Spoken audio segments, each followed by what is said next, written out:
Sa ngayong araw na ito, nagsagawa ang Israel ng isang airstrike malapit sa Kola intersection sa sentro ng Beirut noong maagang oras ng Lunes ng umaga.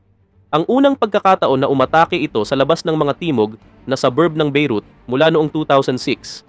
At sa ngayon nga, narinig sa buong lungsod ang tunog ng pagsabog.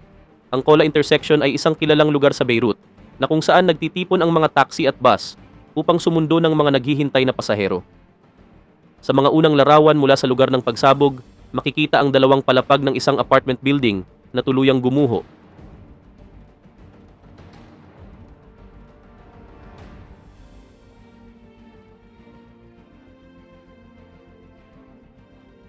Bago ang pag-atake noong Lunes ng umaga, limitado lamang ang mga pag-atake ng Israel sa mga timog na suburb ng kabisera ng Lebanon. Ang airstrike na ito ay nagdulot ng pangamba sa kung aling bahagi ng Beirut ang ligtas pa mula sa pinalalawak na kampanya ng pambobomba ng Israel. Ang pag-atake sa gitnang bahagi ng Beirut ay naganap kasabay ng pagdating ng French Foreign Minister na si Jean-Noël Barrot sa Lebanon noong Linggo ng gabi, na naging unang high-level foreign diplomat na bumisita mula nang lumala ang mga airstrike ng Israel isang linggo na ang nakalilipas. Ang pagdating ni Barrot na mas maaga pa ay nanawagan para sa agarang pagtigil ng mga pag-atake ay naganap kasabay ng pag-anunsyo ng Foreign Ministry na isang pangalawang French national ang nakitil sa Lebanon, bagamat hindi pa malinaw ang mga detalye. Matapos ang isang pulong tungkol sa kalagayan ng mga French nationals, makikipagpulong si Barrot sa Lunes sa mga opisyal, kabilang na si Prime Minister Najib Mikati. Nakatakda rin siyang makipagkita sa UN Special Coordinator para sa Lebanon at mga miyembro ng UN Peacekeeping Force sa Timog.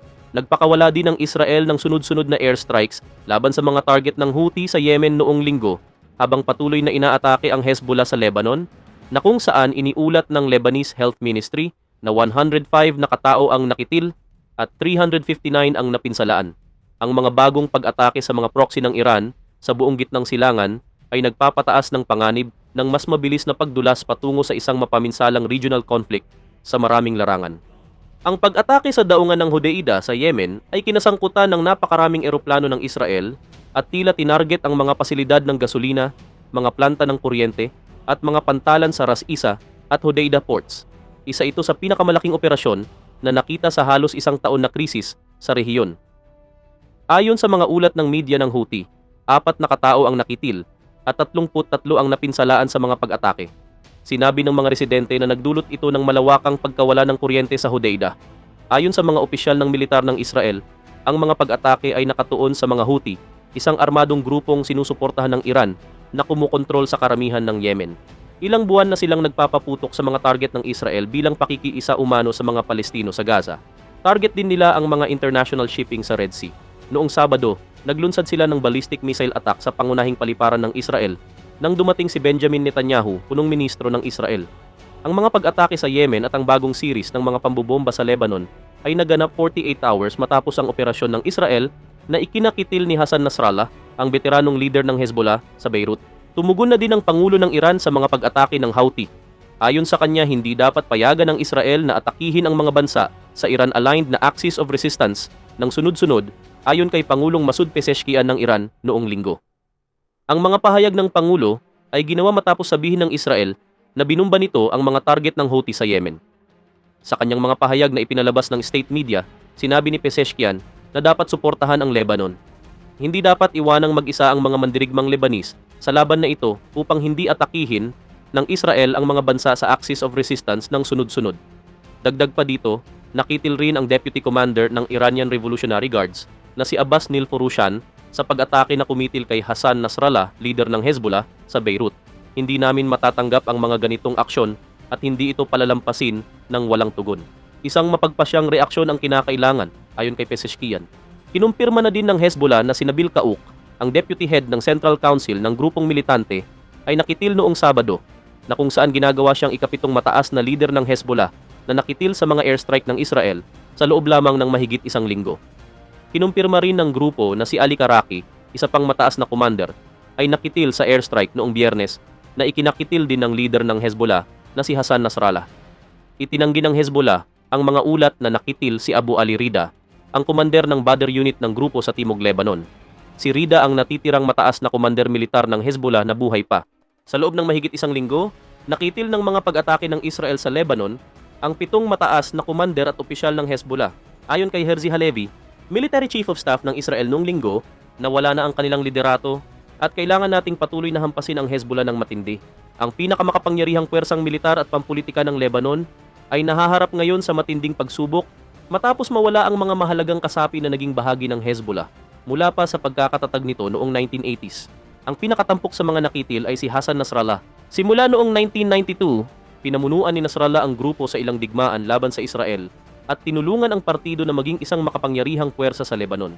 Mula nang sumiklab ang pag-aalsa sa Syria noong 2011 at humantong sa civil war, nagkaroon ng mahalagang papel ang Hezbollah sa pagpapanatili sa kapangyarihan ni Pangulong Bashar Assad ng Syria.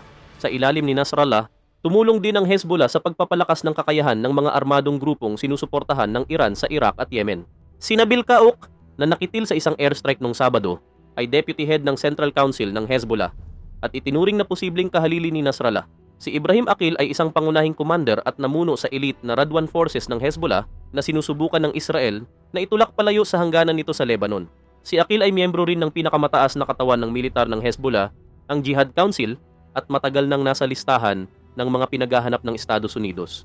Inakusahan ng US State Department si Aqil na bahagi ng grupo na nagsagawa ng pambobomba sa embahada ng US sa Beirut noong 1983 at sa pagkuha ng mga bihag na German at Amerikano. Si Ahmad Wehbe, na nakitil kasama ni Aqil, ay isang commander ng Radwan Forces at mahalaga sa pagbuo ng grupo mula noong ito'y itinatag halos 2 dekada na ang nakalipas. Si Ali Karaki, na pinuno ng Southern Front ng Hezbollah at may mahalagang papel sa kasalukuyang labanan, ay nakitil kasama si Nasrallah. Si Muhammad Surur ay pinuno ng drone unit ng Hezbollah na unang ginamit sa kasalukuyang labanan laban sa Israel. Si Ibrahim Kubeisi naman ang namuno sa missile unit ng Hezbollah.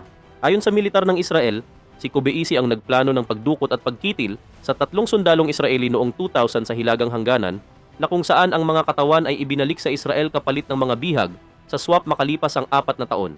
Bago pa man maganap ang kamakailang pag-escalate, tinarget na ng militar ng Israel ang mga nangungunang commander tulad ni Fuad Shukor noong July, ilang oras bago ang pagsabog sa Iran, na karaniwang sinisisi sa Israel na kumitil sa lider ng Hamas na si Ismail Haniyeh. Inakusahan si Shukor ng sa pagsasaayos ng pambobomba sa Beirut noong 1983 na ikinasawi ng 241 na Amerikanong sundalo. Ang mga lider ng mahahalagang unit sa Timog, sina Jawad Tawil, Taleb Abdullah at Muhammad Nasser, na naging mahalaga sa mga aktibidad militar ng Hezbollah sa loob ng ilang dekada, ay pawang nakitil rin.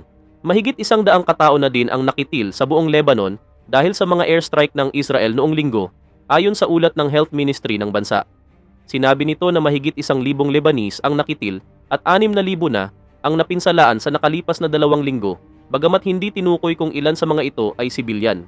Ayon sa pamahalaan, 1 milyon katao o ika-5 bahagi ng populasyon ang lumikas na mula sa kanilang mga tahanan.